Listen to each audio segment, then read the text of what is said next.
All right, this ain't gonna be good for you people who act like people from the Caribbeans hadn't been coming back and forth to a degree. Now, I've already showed many times that we'll get into it. People have been going back and forth, and people have been taken back and forth from the islands to the United States mainland. Now, we're going to be looking into the War of 1812. You should already have an idea in your mind of what I'm about to get into.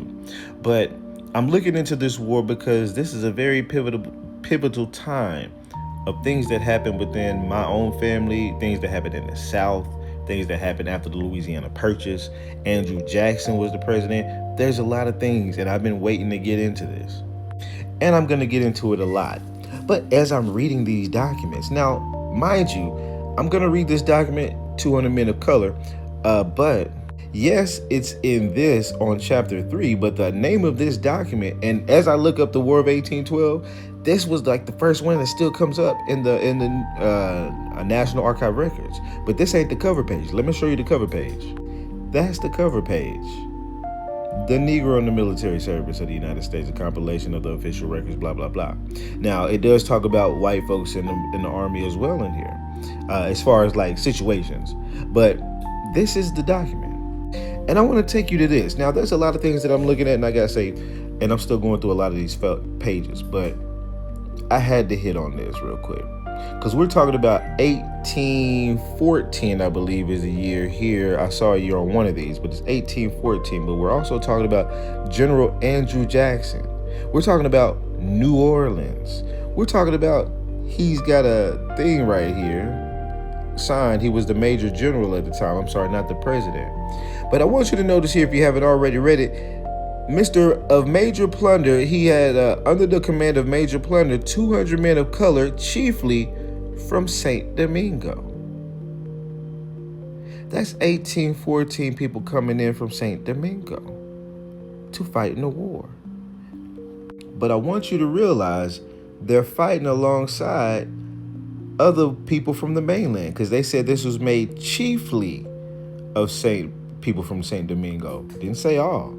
And they put that in there. So you got to ask questions about that. But it shows things like, due to regard the feelings or whatever of free men and soldiers, you will not be being associated with the white man. Blah, blah, blah, blah, blah. You can read it if you want to. But I'm just like, wait a minute, man. St. Domingo. And they're free men. Well, he doesn't really say here. Because he refers to them as freemen. Because on another paper, I'm going to just show you this real quick. It says, to every noble-hearted, generous, free man of color volunteering to serve during the present contest with Great Britain. Now, you're talking about the free colored inhabitants of Louisiana. And I'm like, you got Andrew Jackson asking for help from free colored folks of Louisiana. I had to sit there. How many free folks could there really be in Louisiana at that time? Remember, Louisiana Purchase was just made. And the actual area of Louisiana got whittled down smaller. But let me show you this. But when you look at the actual slave population, right, you don't get a census until about 1810. It's 34,000 so-called slaves.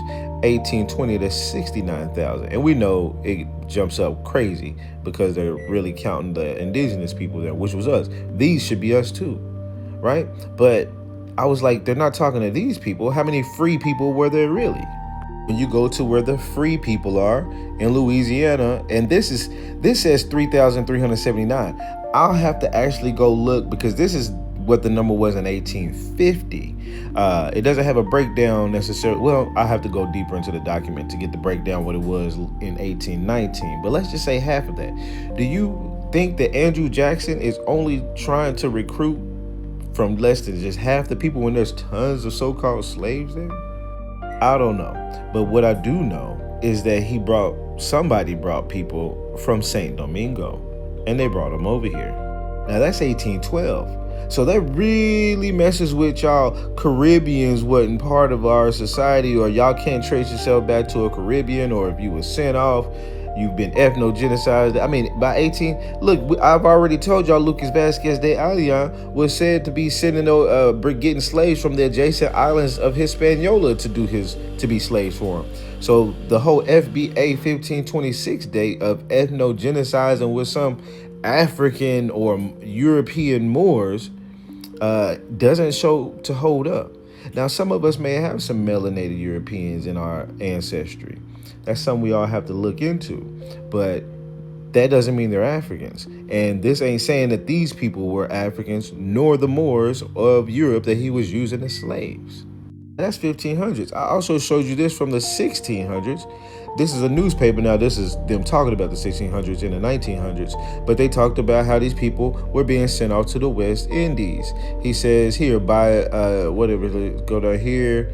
They employed and diverted their attention from them, but encouraged them to bring captives to Charleston for the purpose of transportation to the West Indies. They're talking about the Indians up here. Tribe of Indians they're talking about first setting them against each other with giving them presents or whatever, and then having them be sent to the West Indies. So, I mean, I can find proof from the 1500s that the West Indies folks, and I got Christopher Columbus books, he was talking about these people already associating to the coast. There's many of them, okay? I ain't finna bring them all up, because this one is pretty explosive, because it's even more so, not modern, but more of a current time than some 1500s, 1600s, 1700s, right? That's my thing. It's not current, but a lot of y'all that's getting real close to your 1870 ethnogenesis other number, right? It's edging real close to that, right? And here's some Caribbeans from San Domingo or whatever you want to call them, right?